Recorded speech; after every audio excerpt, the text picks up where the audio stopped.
The idea of this workshop, of this topic, came when I was teaching in Singapore in a few times, and the population there, especially, they were Chinese or Asian, Malay, and Indian, so more the Asian culture. And after I was teaching them the play of life, that some of you know it, but I'm going to show it to you. Many of them say this may be if there's not the only way or the best way, that my family could share about the emotions and the feelings, because we live in a culture that we frown upon anybody who shows emotions or feelings because of the fear of losing face. And so before that, anybody needs a translation to Spanish? Or it's the only one I can do. I'm not like Eva that speaks 7 languages. Carlos, what does it mean, losing face? Losing face is when somebody says something and loses the identity. They feel that my identity has been lost or judged.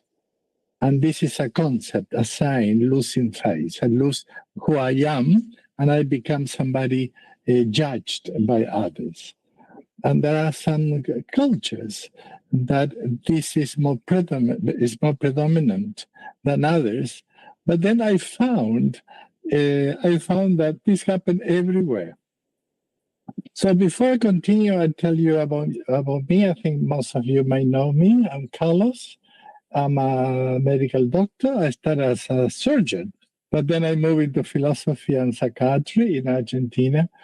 And when I found psychodrama, philosophically, the philosophy of the encounter, that life is not in me or in the other, but what happened in between us, I was fascinated by that simple concept. And after that, I studied about Martin Buber and the whole Hasidic thinking about relationships. So this is my background. So I became a psychodramatist. And I migrated to Australia in 1986. And 2 weeks after I arrived here, I was going to work with the Spanish community. And I didn't know the system. So the first thing I did is to say, how can I learn the Australian system, social welfare system? So I went to a technical college that is called TAFE, and I have my teacher. And today with us is my first teacher in Australia, Lucia Vardanega. That is Lucia. So thank you, Lucia. She was my teacher. She was very tough on me, and she sent me to the principal office several times because I was misbehaving. So thank you, Lucia. So I live in Australia since 1986. And as I mentioned, I'm a psychodramatist. I love philosophy. And for many, many years, I've been passionate about neuroscience. And with one thing on neuroscience, and is how do I know myself better? How can I have an insight into my emotions and my feelings, and also how to perceive the emotions and feelings of others? So this is still in my mind, and I'm like a dog with a bone, trying to look at that from different angles, assuming that insight is the first step towards change. So this is in a nutshell myself. And what fascinates me in neuroscience, and I'd like to invite you to stop me at any time and ask me questions. What questions about neuroscience is when I understood, firstly, that our behavior is like an amoeba, like a one cellular thing that doesn't have any neurological system and lives in the way that it moves towards what gives the nurture and warmth and food, and moves away from what is not. So I say, wow, we're so sophisticated, at the end, we are like an amoeba. But we're more complicated than that. And as humans, then the brain tells us that when my emotions or what I do is aligned with what is aligned with myself, who I am, what I do, what I believe, and I feel secure and I feel okay, that information goes to the brain stem of the brain that is called the reptilian brain and relaxes me. Even if I have heart problems or if I have diabetes or digestive problems, when I'm okay, that limbic system, that is where the emotions are, relaxes the reptilian brain, and through the central nervous system relaxes the body and I feel well, even when I may have some illness. But that emotionally helps me to be well. Montserrat. Carlos, por favor, es que yo no entiendo nada. No importa. Lo que digo no tiene ninguna importancia, así que no perdés nada. I said to Montserrat, don't worry, Montserrat, what I'm saying, you're not missing anything. Okay. Lo que estoy diciendo es que en el cerebro tiene una parte emocional que cuando yo estoy bien y me siento bien, eso hace que mi sistema reptiliano que se relaje y aunque tenga problemas de corazón o diabetes o digestivos, yo estoy bien. And when I sense who I am, I feel well.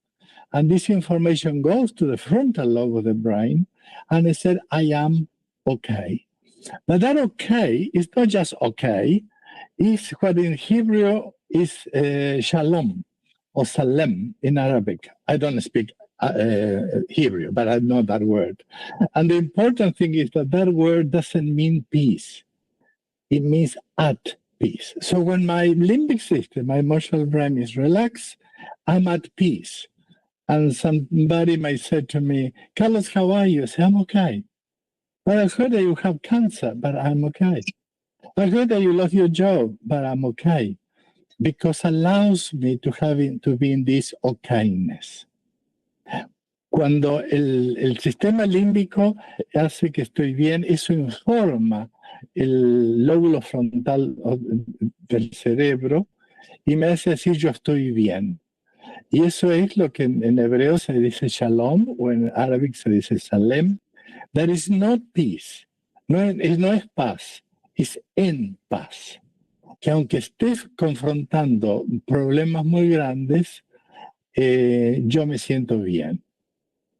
So, this is in a nutshell about the brain. But when the emotional part of the brain feels few things, one is at fault, is unfamiliar, and especially uncertainty, the brain cannot handle that.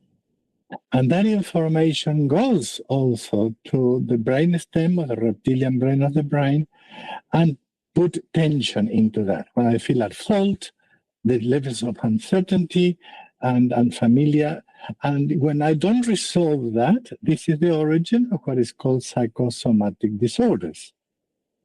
So, cuando el sistema límbico, cuando la parte emocional, sentimos que estamos en falta o estamos en incertidumbre o en la falta de la familiaridad, esa información, el cerebro no puede mantener eso. Y esa información va al sistema reptiliano y es el origen, si no se resuelve, de los problemas psicosomáticos. Pero esa información, but that information is also going to the frontal lobe of the brain. Remember, failure, uncertain, and familiar. And maybe other ones too, but especially that. The sense of failure is one of the biggest. That information also goes to the frontal lobe of the brain, and the frontal lobe of the brain, the rational brain, cannot handle failure, uncertainty, or what is unfamiliar, and blocks it. Block is a construct and creates a story, creates a narrative that has been very well researched by Burton and Gazzaniga, that creates what is called a sense of knowing. It's a story that I create so I can handle the sense of failure, uncertainty, and familiarity. And I live based on that story. So when somebody asks me, Carlos, how are you? The information is not in the frontal lobe of the brain. That doesn't hold that information. It's in the limbic part of the brain and other subcortical parts of the brain, but they are blocked. So I answer from the story I told myself. This is what somebody calls also defense mechanisms or cognitive biases. So cuando en el cerebro yo estoy con ese sentido de falta, ese sentido de incertidumbre, eso va a la parte frontal del cerebro y esa parte frontal del cerebro no puede aceptar eso. Entonces crea lo que se llama un sesgo cognitivo, una historia, una narrativa por la cual yo vivo. Entonces, si alguien me pregunta, Carlos, ¿cómo estás? La información no está en el lóbulo frontal del cerebro. Está en la parte emocional del cerebro y parte subcortical, pero está bloqueada. Entonces, cuando yo respondo desde esa historia. Who knows the narrative, the myth, or the story of Adam and Eve? Have you heard that story before? Yes? Yes? Okay. When after Adam ate the fruit, God asked him, say, Adam, where are you? And Adam responds. Look at his response. I heard you in the garden and I was afraid. I was afraid and I hide.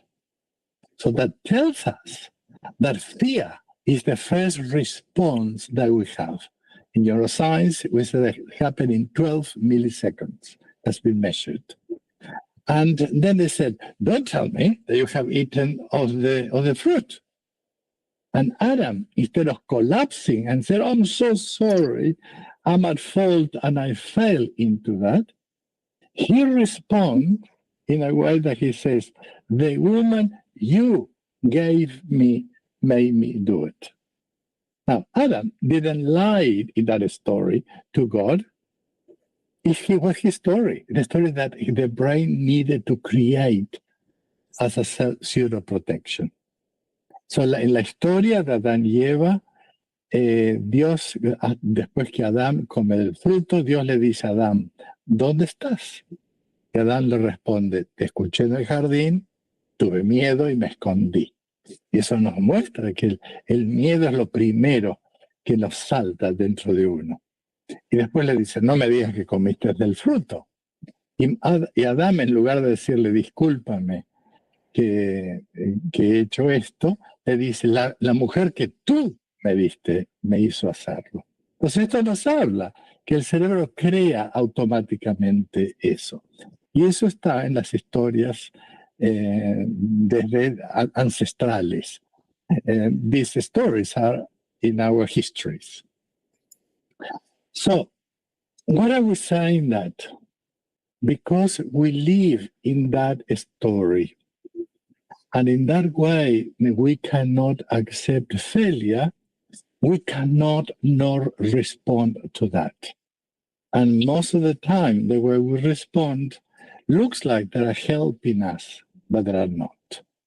And one of the ways to respond to that is through defense mechanisms. Another one is shame that blocks us instead of helping us to resolve it.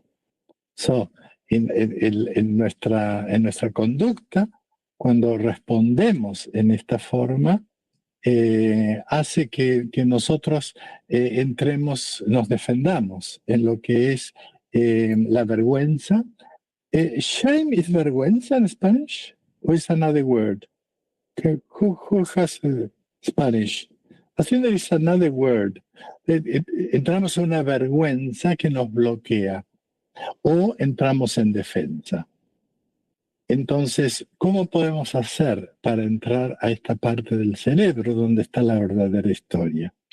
So, the question is, how can we go below this cognitive bias to a place that we can reach out and to say, how are you? And we could respond from that place without shame and without defense. So this is what I'd like to share with you. So I talk a lot. So what I'd like to see if there is any comments about that, any questions, and anyone who would like to add anything of what I'm sharing.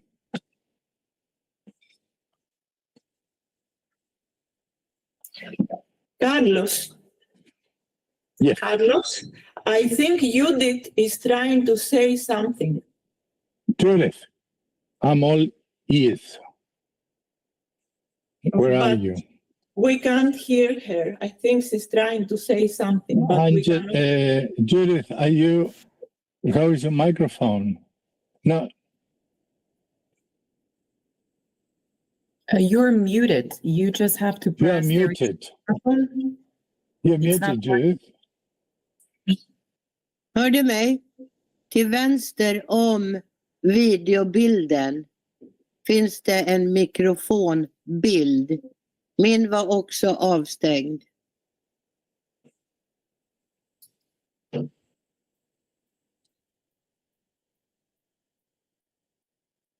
It's in the left. In the bottom. Down, yeah, on the bottom. So just to press on the microphone and to unmute. I think she's trying to do it, but there is no effect. It's not working. Yeah. Oh, that's a shame. Can you put, Judith, your comment into the chat? Yeah, is it okay if we go on, please? Already there is Spanish translation and it takes time.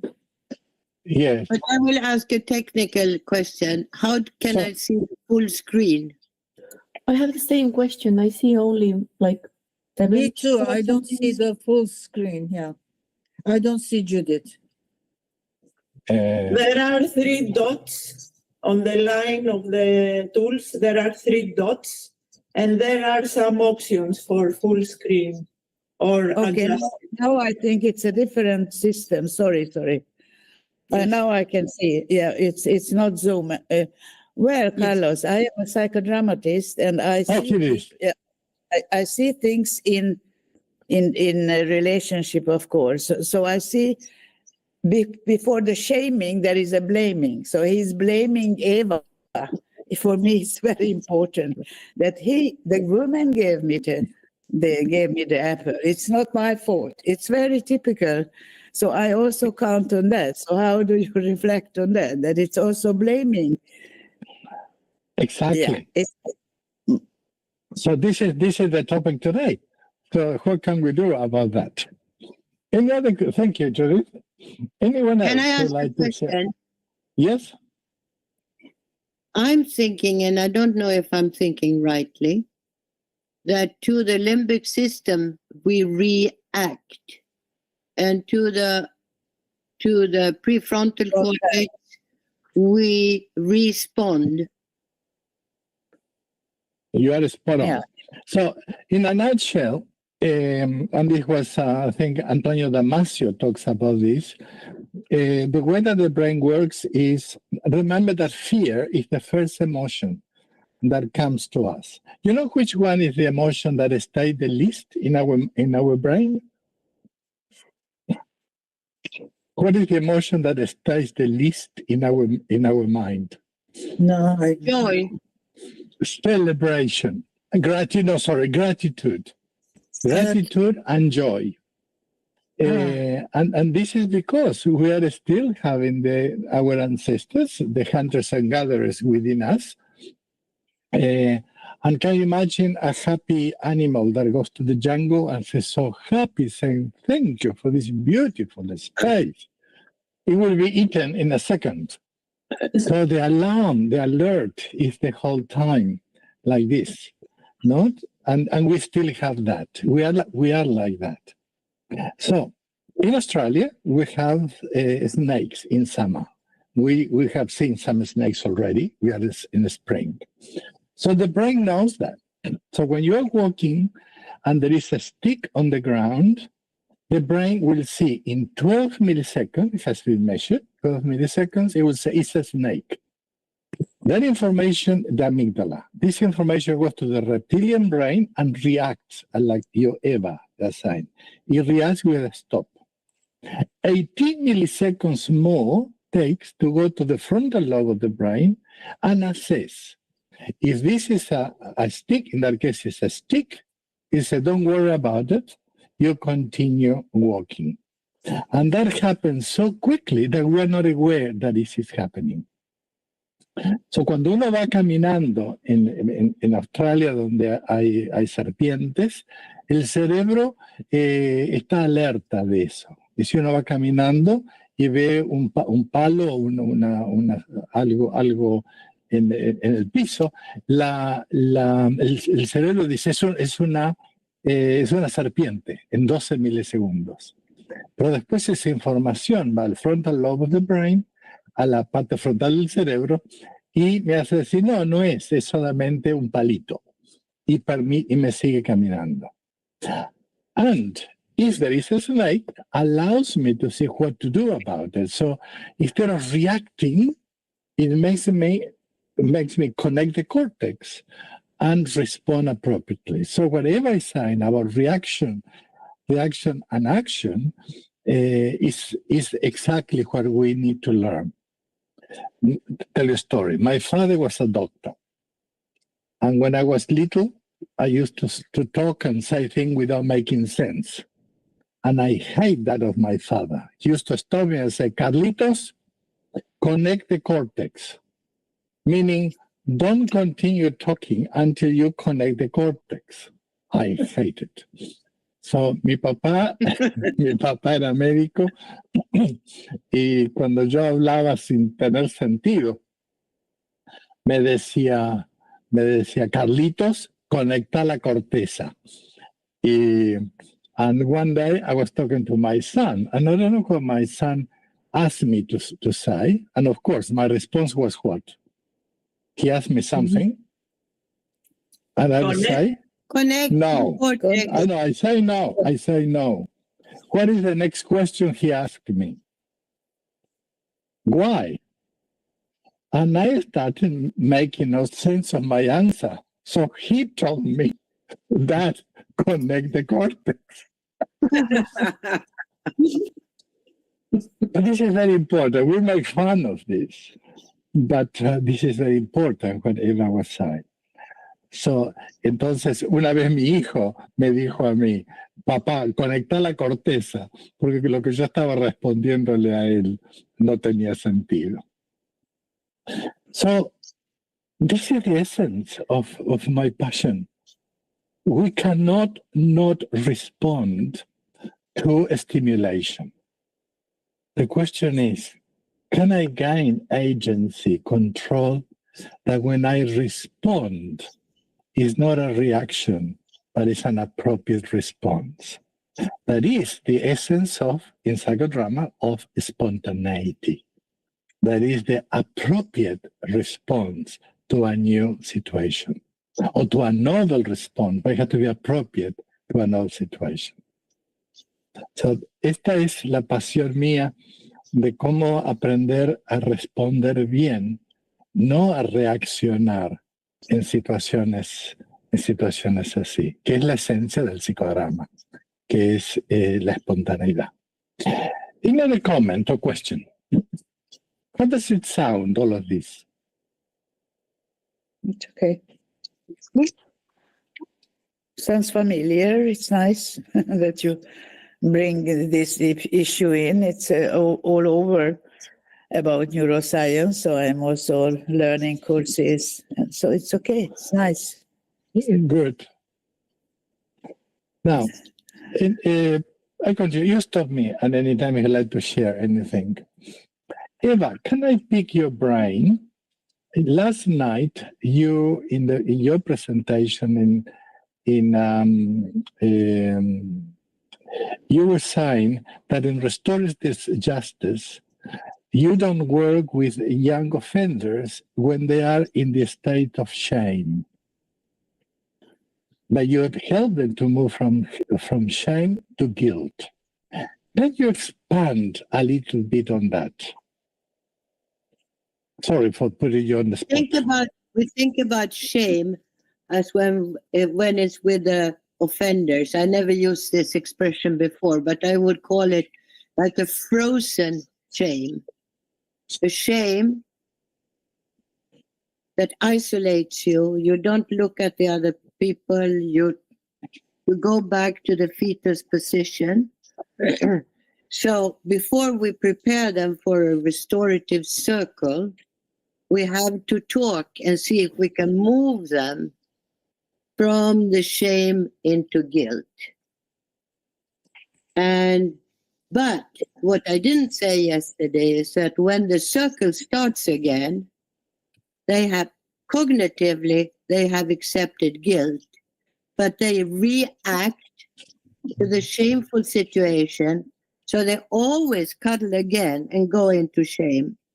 And not until, you know that I said yesterday, you're not allowed to criticize the person, you're talking about the deed. But when someone is saying positive, they get out of the shame and they become curious. And after that, they start to listen and function. Beautiful. So this is something that last night really touched me because it's exactly what we are doing here. So I'm going to share. Excuse me, we call it reintegrative shame. Beautiful. Thank you. Hay que traducir para Montserrat. Sí, por favor. Bueno, estuvimos hablando sobre la vergüenza ayer. Entonces, cuando alguien ha hecho algo mal, tú entras en una vergüenza que te aísla de los demás. No puedes tener contacto con los ojos, no te interesa, no escuchas en realidad. Entonces, antes de hacer el círculo de justicia restaurativa, hay como descongelar la vergüenza. Empezar a estar cerca de la persona que ha hecho mal y no blaming, no further shaming, y no darle más vergüenza, pero entrar donde se despiertan un poco para escuchar, porque tú dices algo que no es corriente, no es lo que siempre están escuchando. Y entonces lo puedes mover hacia el cerebro frontal y empezar a hablar en la cosa. Si luego hacemos el círculo, ellos reentran en la vergüenza, pero lo llamamos vergüenza reintegrativo, porque la situación hace que tienen vergüenza, pero ya han movido cognitivamente en la preparación, pero están en la postura de la vergüenza hasta que alguien dice algo que no están esperando y algo que sea positivo. Entonces es como se levantan así, empiezan a escuchar y luego a partir de escucha. Beautiful. So this is something very important that we were looking at this, and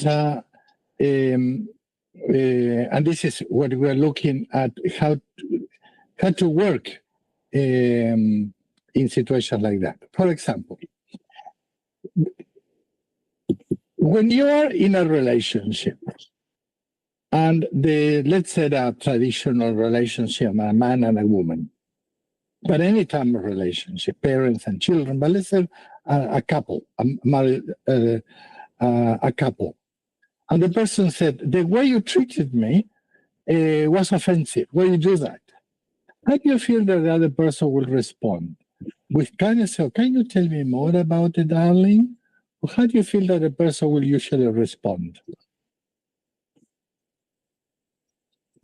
When one partner criticizes the other, how does usually the other person respond?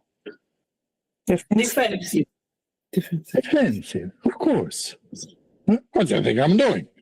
Well, that creates, and this happened to all of us.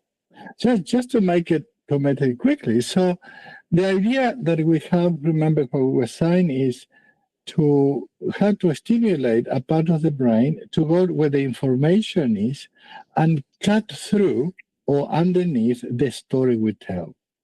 Cuando uno está en una relación, por ejemplo, de pareja o con los padres, y una persona critica al otro, el otro generalmente se va a defender, como decimos en español, como gato panza arriba. Y se defiende de una forma y genera más conflicto. La pregunta es, ¿cómo poder ir a una situación en la cual podamos expresar cómo nos sentimos en una forma que no genere ese tipo de respuesta? Para eso usamos lo que le llamamos el Playmobil, que se llamaba antes el Petit Psychodrama. Entonces, to do that, what we use is a method that I created. It's called the Play of Life. That is used to be called the Petit Psychodrama. I'm going to show you two things. Some of you may have seen that many times before, but this is just a reminder. So I'm going to share with you another camera. Let's see if it's working. Let's see if I can pin the other camera. Carlos, I can't find my other camera. Wait a second. Meanwhile, I can say that you can see everyone if you go into the program and see that side-by-side picture. So then you can see everyone. Yeah, but I need to see my... She's Doesn't not matter. speaking with you, I'm Karen. going to use it like this. I'm going to use it like that. Can you say it again? Where do I go in? At the three dots? Yes, no, under you go into the, now I lost it because it changed. Sorry.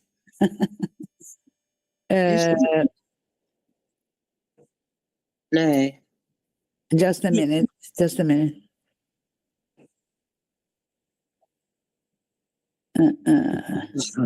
So frustrating. Yeah, it is frustrating.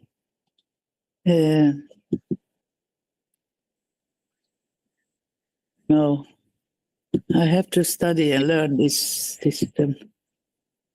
Anyway. But you have to go to full screen first, no? Yes. So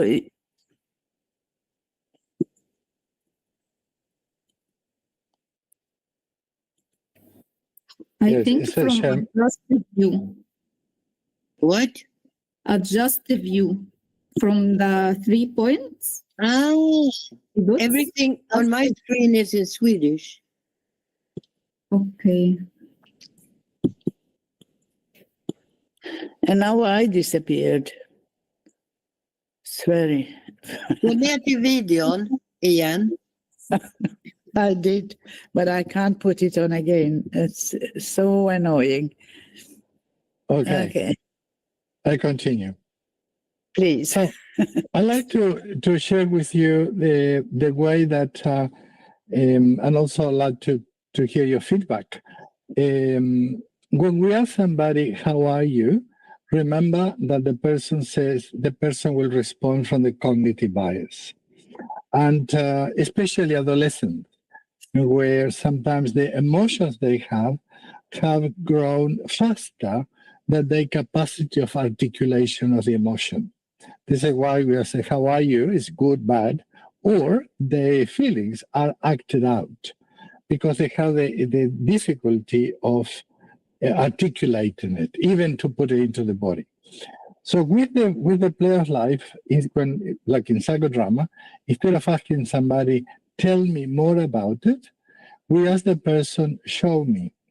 And in that case, we use in two ways. I'm going to use especially a digital form. I'm going to show you the physical part. We use Playmobil. And with the Playmobil figures, we ask the person, for example, can you, instead of tell me more what happened, show me how you feel. And let's do it. Let's see what happened in relationships. So, for example, one person said to the other, every time I want to talk to you, you are so busy and that I don't know how to express to you. The other person, instead of saying, yes, can you tell me more about it? I'm sorry. They will defend and say, what do you think I'm doing? I'm working, protecting the family. And that creates a tension. Have you ever been in a relationship that started so well, but ended very bad, ended worse than it started? This is because we go into that place that we are unable to, we react, as we said before, instead of connecting. So what we ask the person is to say, show me. And the person chooses a figure from the chooses a figure from the play of life, and we ask the person, can you show me how you feel? And the person will look at this.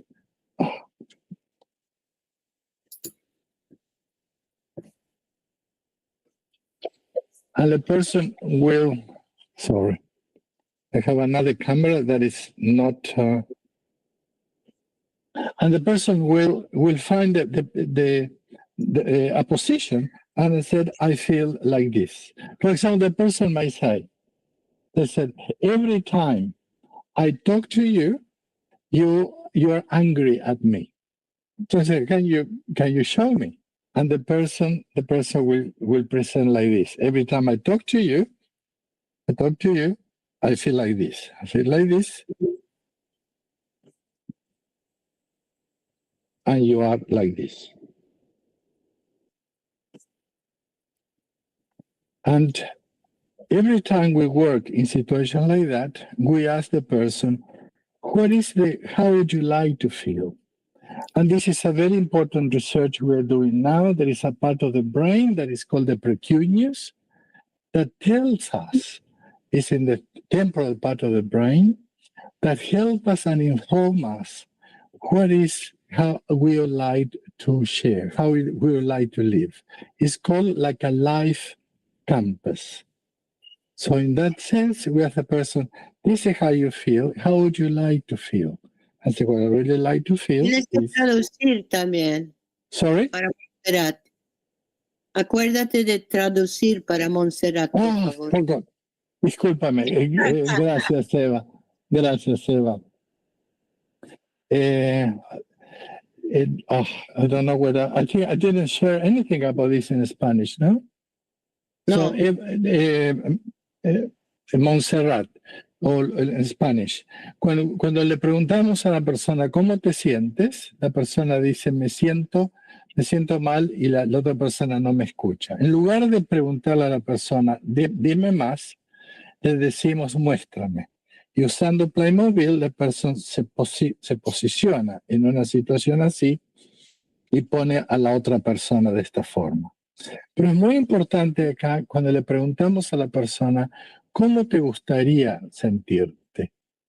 Y esto es un estudio que estamos haciendo, que se llama, una parte del cerebro que se llama el precunio, que es como una brújula de vida, que es una voz muy interna nuestra que nos permite saber qué es lo que queremos. Y la persona dice, lo que a mí me gustaría es sentirme así. Ahora tienes que decirlo en inglés. Now you have to say the same in English. So when I ask the person, so we ask the person every time we have a situation that the person doesn't feel well. That remember that we said the person feels is this uncertainty. The person feels a failure. Person feel bad. We always go to the person to ask, how would you like to feel? This information is a research we're doing that is called the precuneus, a part of the brain that tells us, it's like a life compass, tell us what is the life we meant to have. So in that case, when we show that, we ask the person with two hands to start creating slowly how is the life they would like to have. And creating this and looking at that triggers the mirror motor neuron in the brain. And very often, most of the time, what the person presents or creates in the play of life is different to what the person was saying verbally. And that connects with the mirror motor neuron of the brain and facilitates the insight. So, cuando le preguntamos a la persona cómo te sientes, generalmente lo que la persona crea es muy diferente a que lo que la persona ha dicho. Y esto es porque estimula la neurona espejo en el cerebro. This is something that when we're working, for example, with a couple, we ask the person, the woman, for example, how do you feel? I feel like this, and I perceive him like that. And then we ask the other person, how is your story? What is your story? And what he says is, every time I talk to her, I feel that she is like this. She is like this, and makes me feel like a little boy. Like a little boy, because everything I do is wrong. And how would you like to feel? Again, what I really like to feel is that I have a relationship with you in which we can share our life together. When esto se lo preguntamos también a la pareja y le preguntamos a la pareja, ¿cuál es tu versión? Y él dice, bueno, cada vez que yo hablo con mi esposa, y acá lo puedo hacer agrandándolo, hacemos así, siempre veo que me gritas de una forma que me hace sentir como un chico chiquitito, que me da miedo lo que estás haciendo. Y le preguntamos, ¿cómo te gustaría sentirte? Me gustaría sentirme así. Esto pasa en menos de 5 minutos. Y acá se facilita la posibilidad que la persona puedan tener un darse cuenta cómo se siente el otro. Entonces, en este caso, la persona dice, yo nunca pensé que te sentías así. Nunca pensé que te sentías así, porque esta es la pareja que yo me estoy relacionando, pero nunca pensé que te sentías así. Entonces no sabemos por qué en el Play of Life, cuando creamos una historia enfrente del otro y la trabajamos, el otro se relaciona con una empatía que no existía antes. What I was saying is, when we ask the couple, for example, and I said, you are this or that, and I feel really bad, and you do that, that creates a massive fight, and that creates a cultural conserve that is the only way that this couple is relating. We don't know yet why.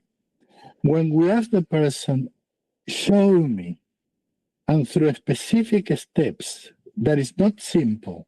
It's simple, but it's not simplistic. Through specific steps, through psychodrama techniques, we ask the person to create, this is how I feel.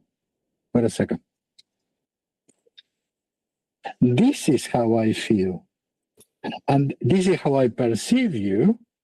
The husband is looking at that, and we don't know why that creates an empathy and a touch in the heart that we don't know why when the person said, I feel bad, the person defends. But when we look at the picture, that creates some empathy. And in that case, the conversation goes to a totally new direction. The important thing here is that this happened in very few minutes. It's very fast, it's very quick. And that creates not only, I didn't know that you feel like this, but now I know that this is how you like to feel. I want something like that too. So that creates a possibility of communication. On the other hand, when the husband creates the picture, he said, every time we talk, I perceive you like on top of something, and you talk to me and you make me feel like a little boy, very scared. And when the partner, the female partner, looks at that, they said, I never thought that you feel like that. And that creates, again, we don't know why the person doesn't defend. It opened up a compassion, an empathy, and also said, I didn't know that this is what you want. Knowing what you want becomes like an anchor of our soul. And the power of this is that this happens, as I mentioned before, in very few minutes. So, cuando trabajamos con esto, las personas se pueden estar peleando por horas y es muy difícil que el otro le pueda decir yo me siento así. No sabemos por qué, pero con el Play of Life, en esta forma que estimula la neurona espejo, genera una compasión. Y la mujer le dice, yo nunca pensé, no sabía que vos me percibías así. Y vos te sentías como un chiquitito acá.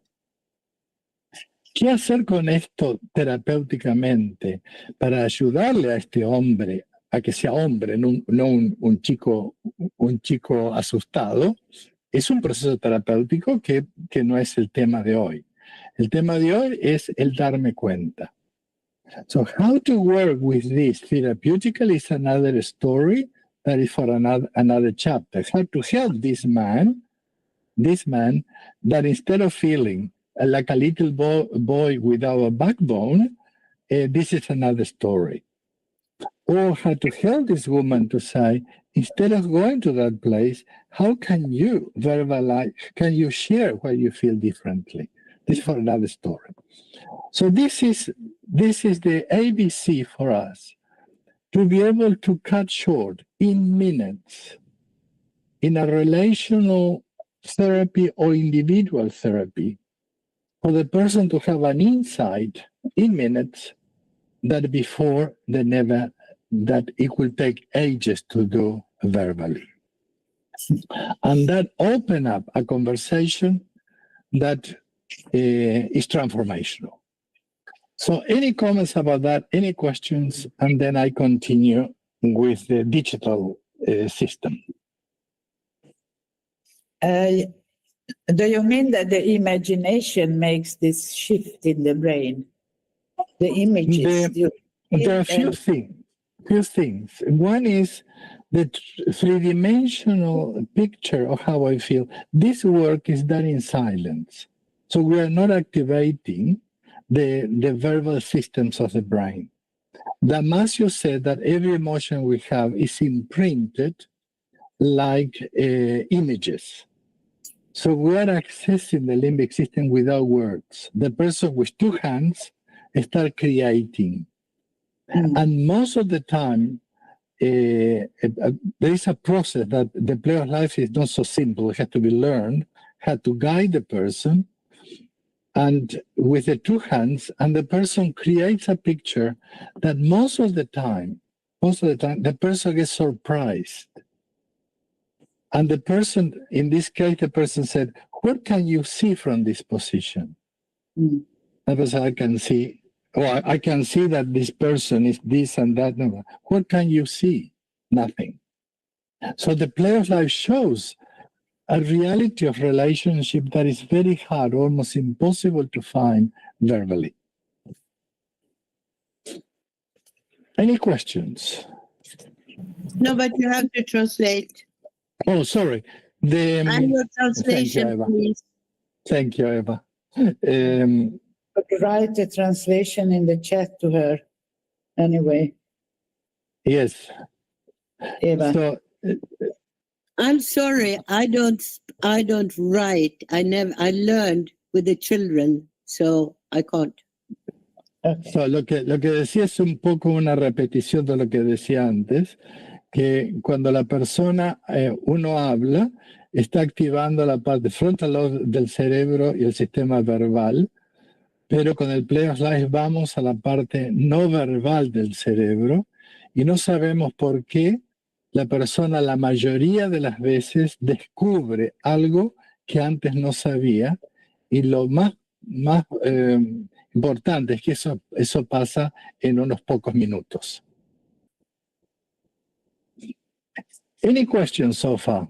Do you think that hands are important? Because I, for example, tried with animation film, this kind of in imagination. So let's imagine or two, whatever, and how did they? I'm working on that in the power of the mind and the imagination. What we found is that especially many people who are excellent in verbal and being able to even create a poetry, I feel like a worm in the this and that, and it's fantastic. But when we ask the person, show me, they cannot do it. And they say, no, but I'm very good with words.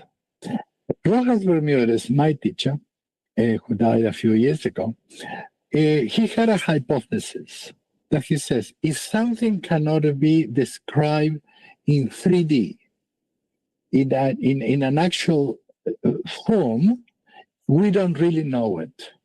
We've had the sense of knowing, but we don't know it. And how true is that? I don't know. But Gazzaniga and Burton talks about that we create a sense of knowing that makes us feel so confident, but in reality, we may not know it.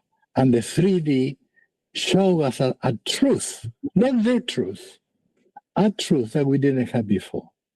Entonces, lo que decíamos es que no sabemos por qué, pero cuando hay personas que son muy articuladas en la poesía y dicen yo soy como un árbol en el desierto y que esto y que lo otro y eso es fantástico, que parece tan lindo, pero cuando uno le pregunta a la persona, muéstrame cómo es, no lo pueden hacer.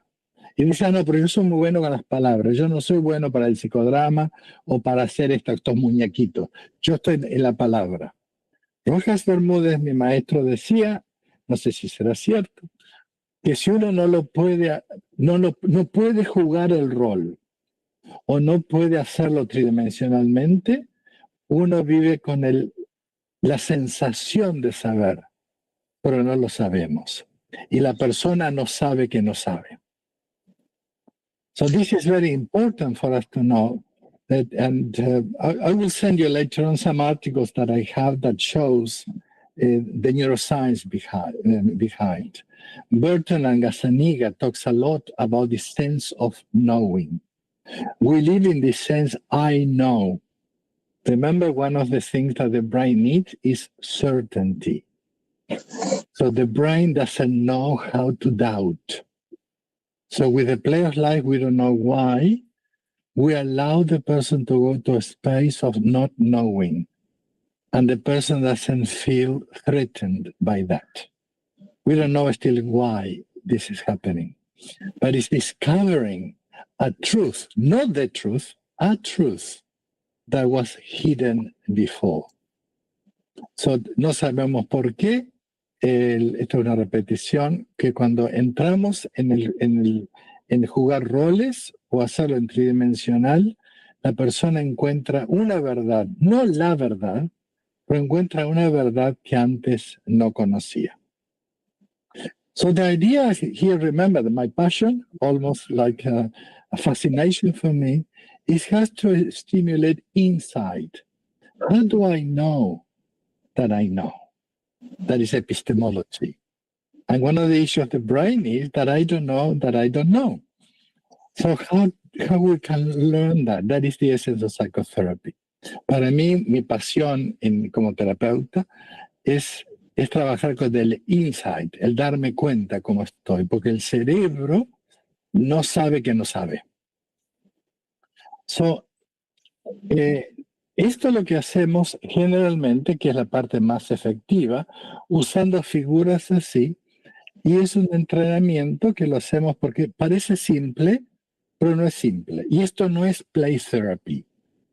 No? This is the essence of psychodrama into this. It's not just play therapy, even though it's called play of life.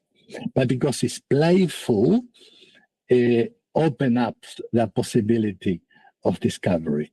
Esto no es play therapy, pero como es un play, un juego lúdico, nos permite descubrir cosas que antes no sabíamos. Ahora, Could we go on to the virtual presentation, Carlos? Sorry? You were going to show play of life as the virtual, or you do it It's coming. virtualmente? It's coming now. Ah, perfecto. I think that we all will understand even more with a virtual presentation. So, We have only half an hour. yes. So this is the play of life, the digital play of life. Is in Spanish and English, and also the languages too. It's a digital form. And then I have some play of life already done. So we ask the person, for example, we press a technique like this. We open the stage. And this is a stage. And we say, just to repeat what we say here, show me how you feel. The person says, I feel in the corner, and I feel facing out like this, and I feel down like this.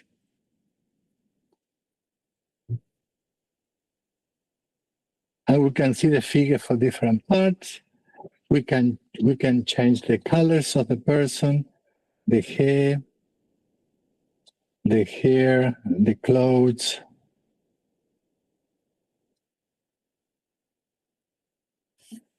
The skin color, and we have the person in that place. And the person can see themselves, how they feel. Can you see that?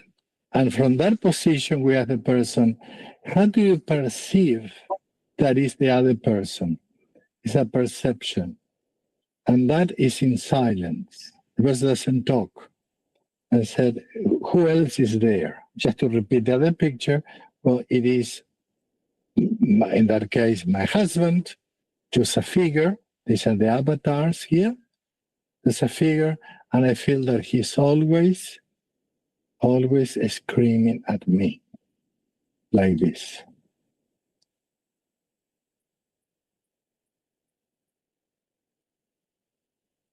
And we can also change the colors.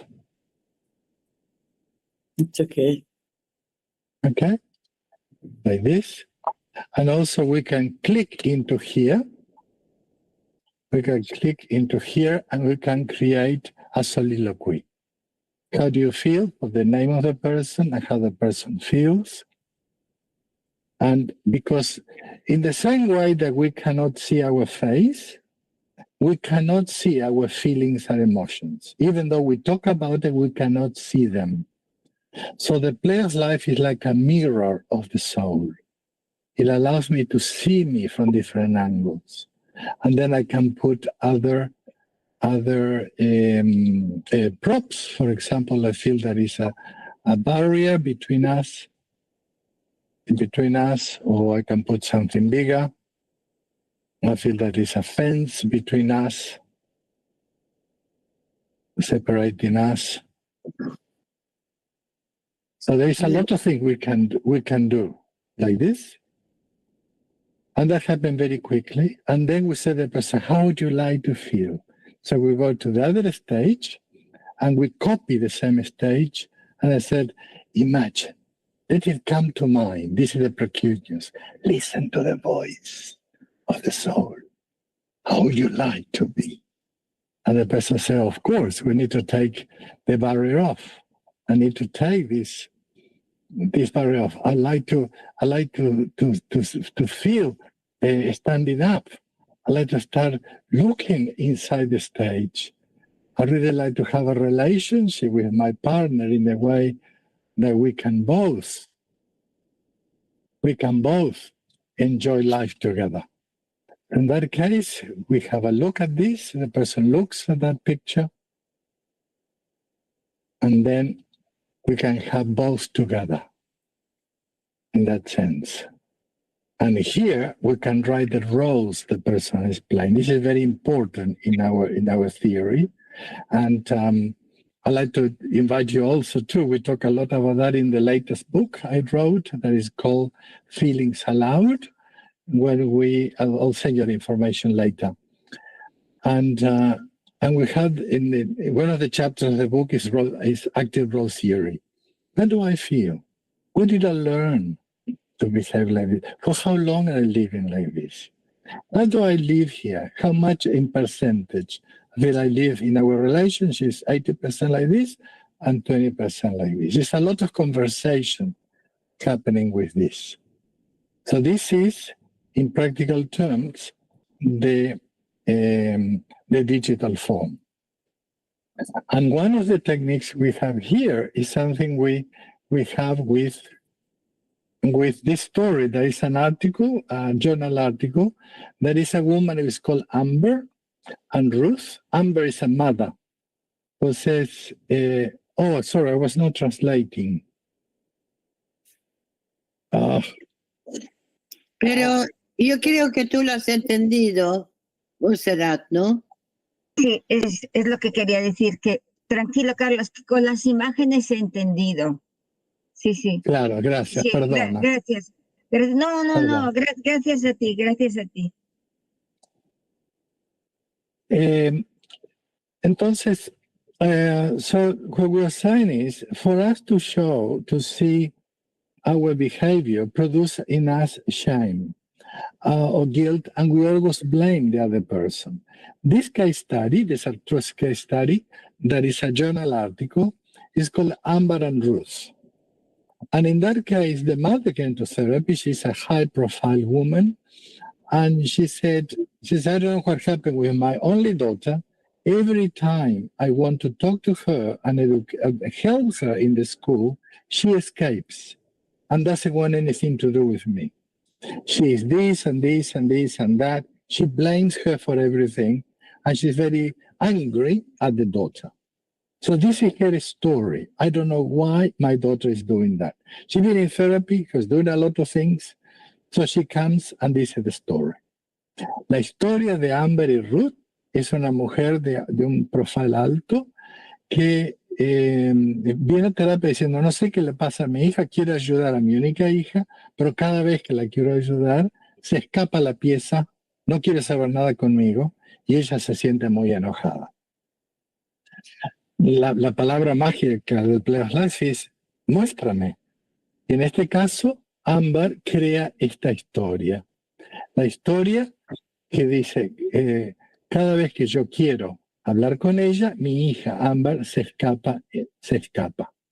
So we ask Amber the magic question, that is, show me.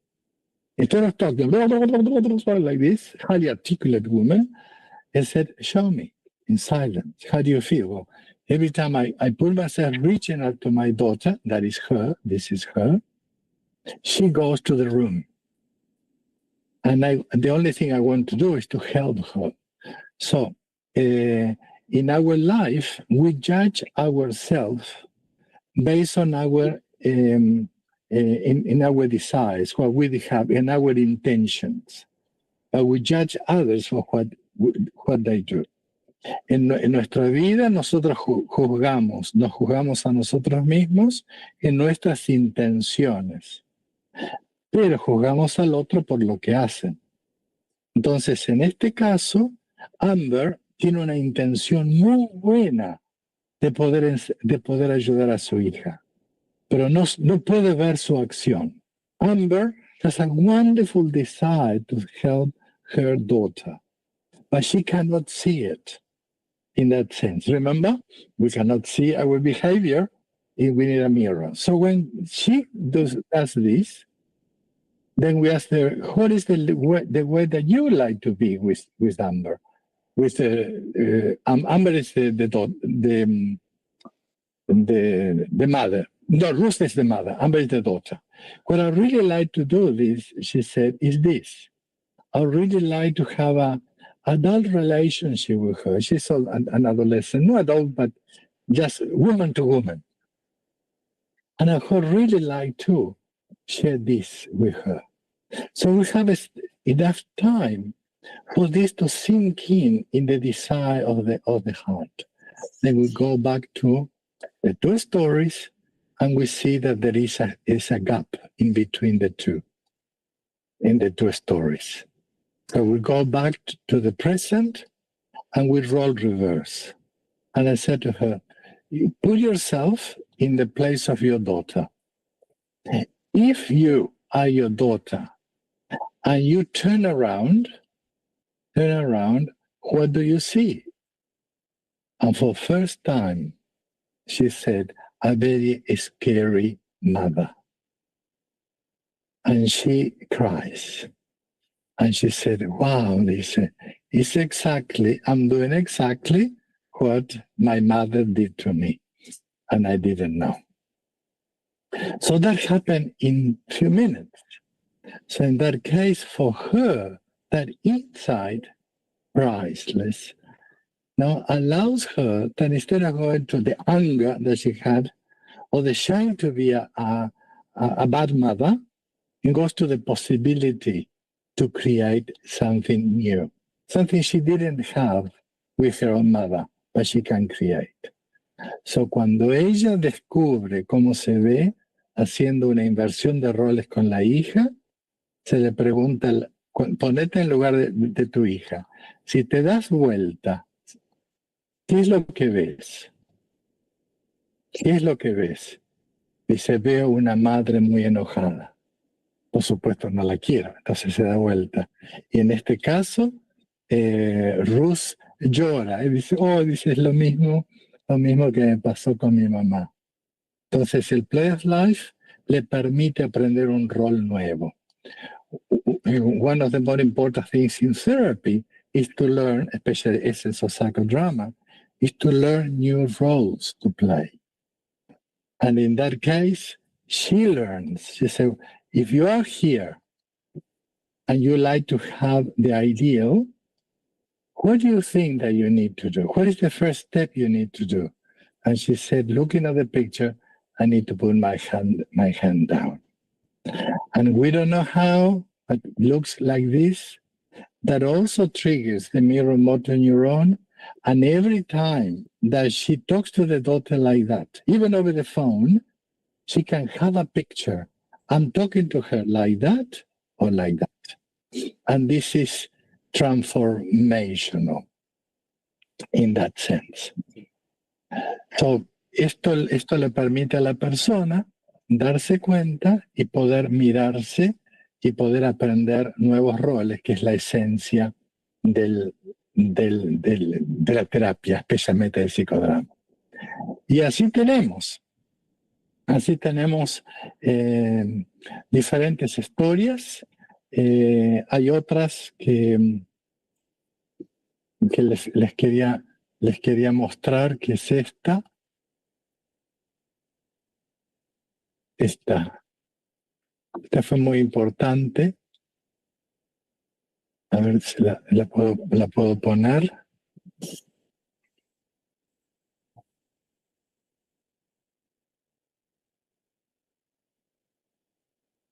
Creo que es esta. Esta fue muy importante con una hija adolescente, 14 años. Esta familia es una familia religiosa y la hija, 14 años, empieza a tomar, a los 14 años empieza a tomar, empieza a estar sexualmente activa con cualquier persona y están en desesperación. Y una pelea muy grande entre la pareja. Entonces le pregunta, ¿cómo ves tú a la pareja? Entre los padres se peleaban mucho por eso. Entonces lo que yo veo es que ella es defiant. She's defiant and she's always fighting at me and wants to do whatever she wants. And he fights back. So, lo que yo veo, dice, es que mi hija está siempre peleándose con uno, está como arriba, se siente la autoridad y nos peleamos mucho. Y la madre, se le pregunta a la madre, ¿y tú cómo ves a tu hija? Dice, yo la veo a ella casi cayéndose en un abismo que nos separa y las queremos ayudar. So we ask the mother, how do you see her? Not to talk verbally, because every time they talk verbally, they fight. But then, show me. And she creates the picture of the daughter almost falling on the abyss, on the close of suicide and self-harm and addictions. And so she's blocking us, and I'm in desperation trying to help her. And when the husband sees that picture, he said, wow, I never seen that before.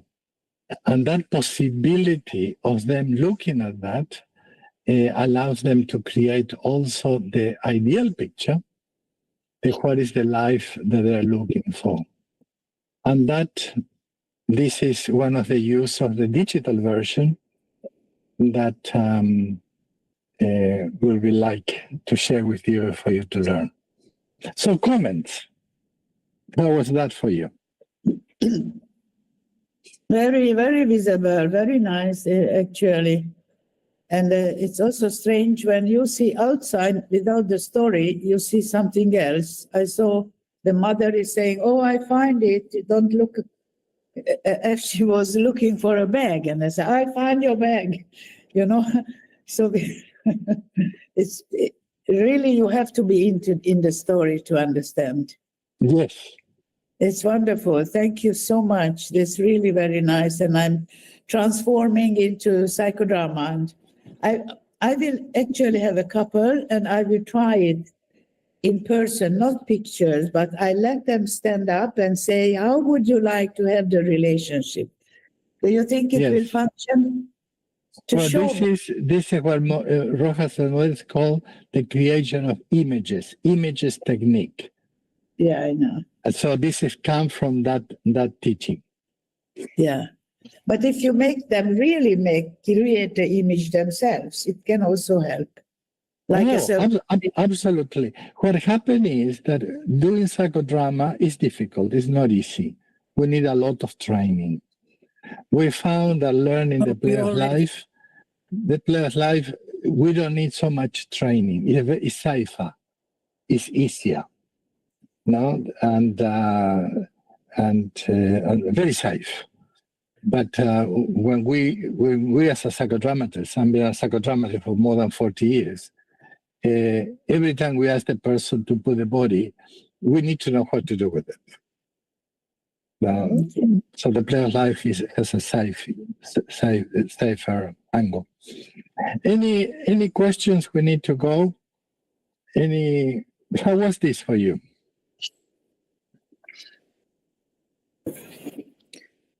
It was incredible. I really enjoyed it. Some people don't like psychodrama. Some couples don't like psychodrama. So this is good for them. Yeah. We don't know why. I work a lot with people who are economists. There are accountants, engineers. that when you ask them, Oh. how do you feel? They don't know what to say. And they found psychodrama weird. But with the play of life, we don't know why. We said, can you show me? No, a very light. They do it. And I work with drill engineers in corporate settings, in the corporate world. I will send you more information. And they do it. And they can catch it very quickly.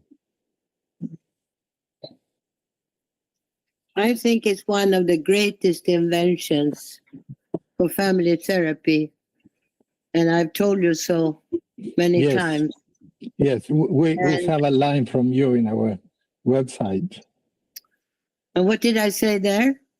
Something like that. It's one of the, yeah, thank you. No, because I mean, we have all been using all sorts of objects. I use animals and what have you. But this thing about it's both you and it's not you. And you see also, you see the same picture, like you see the same movie. First it's my movie, then it's your movie. Then how can we co-create so that we see the same movie? So it's a very gentle and subtle form of working. Yes, we don't know why there is. And it's not invasive. It's not invasive. It's not. But also, we don't use animals, for example. But if we said, for example, and we don't use policemen, for example, if a woman said, my husband is like a dog, we don't put a dog. Precisely. No, but I haven't been using- We personalize it. How do you perceive it? And it's more powerful because the brain looks for images. So this is something we put in the training. Any other comments? How was it? It was incredible. I wanted to say that I really enjoyed it, and working online, it's very helpful. So this site application, what is it? It's available. If you go, yes, it's available. If you go to playoflife.com, I'm going to send you all of this information. Perfect. Thank you. Playoflife.com, and the training is always open. The training is online. And how long is the training? The training is we have is online, and each student finds a buddy to practice the theory and the techniques. And there are 8 nights with supervision with me to learn the techniques. So el entrenamiento es online y la persona hace todo online con un compañero y son 8 sesiones de practice. We just finished one from Holland and another one in New Zealand, and school counselors. We have school counselors, and we're always open to do that. We're simplifying now this a little bit too. Is it very expensive, Carlos? No, it's not. It's not. And so we are not becoming millionaires with this. No, it's not. It's not. And also está también en español. Las personas en español se dirige desde Cuba y España, una persona en Málaga, una catalana que vive en Málaga es la supervisora en español. And we have some techniques in Swahili. We have some techniques in other languages. Yeah. Any other Beautiful. comment? Or how was it? It was very interesting. When you first talked about it, didn't click to me exactly without the visual and extra explanation. Like on the first workshop, we worked together. But now it makes sense, and I'm very interested in the somatic side of body and how it goes. And I was surprised how easily the questions I had lessened as I saw the pictures.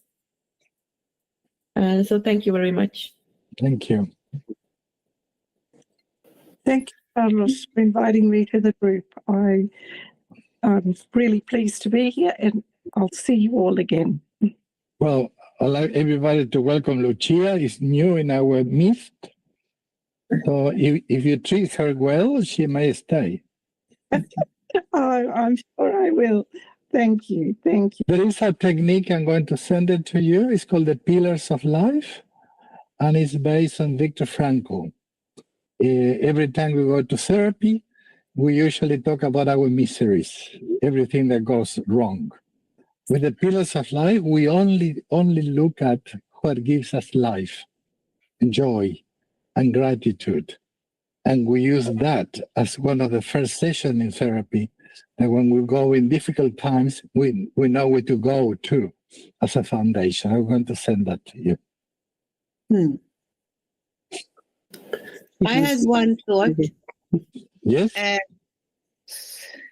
The way that you use it is very much the way that we work with trauma in psychodrama. What happened? How do you want it? What do you wish to happen? And what will be the first step, or what could make a difference? So I was thinking about that. And I was also thinking that for us who work with trauma, perhaps this is a way to work with trauma.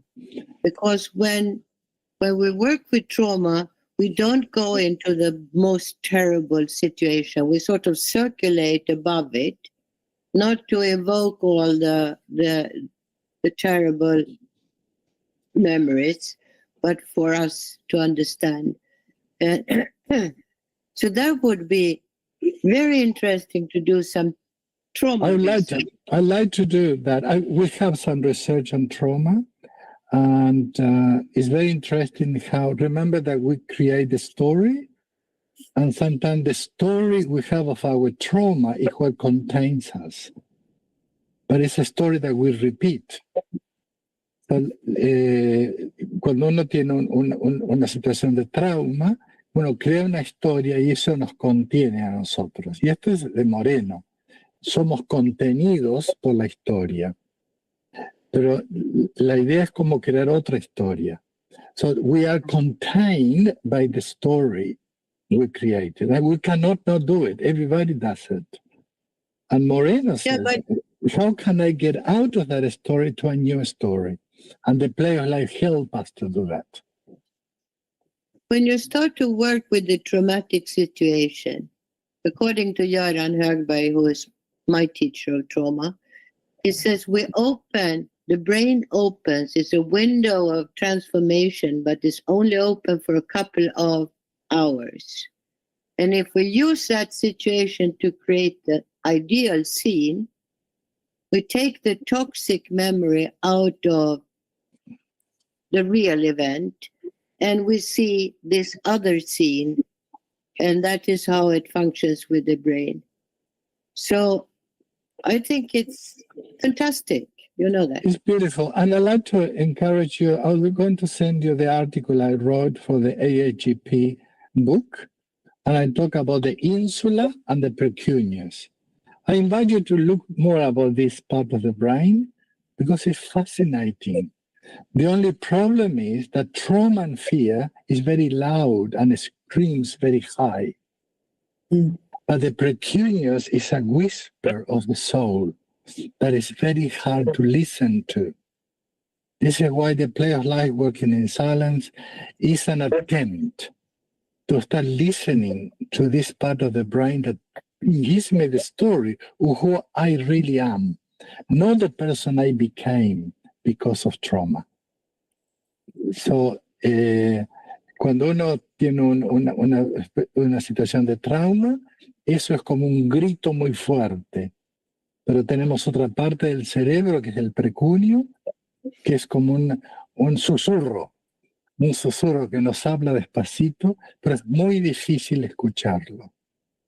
Y el Play of Life nos ayuda a escuchar eso, que nos dice quién soy, quiénes somos.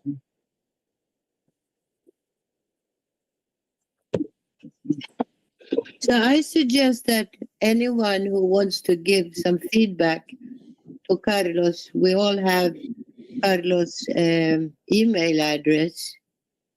I regret I didn't do it yesterday with my workshop. It would have it's always nice when you present something, and you can always learn something. So just don't say the good thing, but you can also say, I missed this or that, or would be Oh, nice with a better yeah. clarification. Entonces yo digo que sería bien para Carlos que si se ponen, que uno puede escribir a su email como ha vivido esta presentación, y no solamente decir que qué bien, sino en tal caso, ¿qué es la cosa que está bien? ¿Qué es la cosa que ha dado entendido? Pero también sugerencias para el futuro. Gracias, Eva. So thank you very much, Carlos. Thank you, Carlos. Muchísimas gracias, Thank Carlos. you. Y además, Thank you. por el esfuerzo de traducir. Muchas gracias, muchas gracias. Discúlpame que no lo hice tan bien como hubiera querido. No, ha sido estupendo, estupendo. Muchas gracias. Un abrazo grande. Bye, Un bye. abrazo, Mucho cariño. un abrazo. Hasta Chao, pronto. chao, Chao, chao. Chao. Chao, gracias. Chao, chao. Gracias. Gracias. Chao. Thank you, Carlos. As Gracias, always, Angelique. Thank you. the It's so nice to have you there. the whisper of the The soul. whisper. So nice. Thank you so much. Thank you. Thank you. Thank you so much. Eva, I was thinking maybe you can add your email in some like closing ceremony thing and say that if someone has feedback, they can write to you. It's in my Because- email. It's in my email that I send you. So I send you No, an she was email. saying about my workshop. Yes, your email I wrote down already. Oh, of course. But listen, when you got the invitation that Maite sent on my behalf, I guess my email Yeah. address is there. It should be there. I'm not sure actually. Oh yeah, it is. Because it Give sends me feedback. Thank you. el I taller tell de you hoy- what, I tell you what, Yeah. when I do presentations in other countries and then I finish, I always say, don't tell me I'm great. I know that already. Tell me, what exactly was it that was good for you or that you can need or whatever? They never give me a proper feedback. They always say, it's so fantastic because you're so old and you have so much energy. I get that feeling with people tell me always, you're so young and you have so much energy. And I'm like, thank you. Thank you, Carlitos. It was wonderful. Un abrazo grande. Thank Ciao. you. A lot of love. Bye-bye. Thank Bye-bye. you. We'll be in touch. Bye. Eva,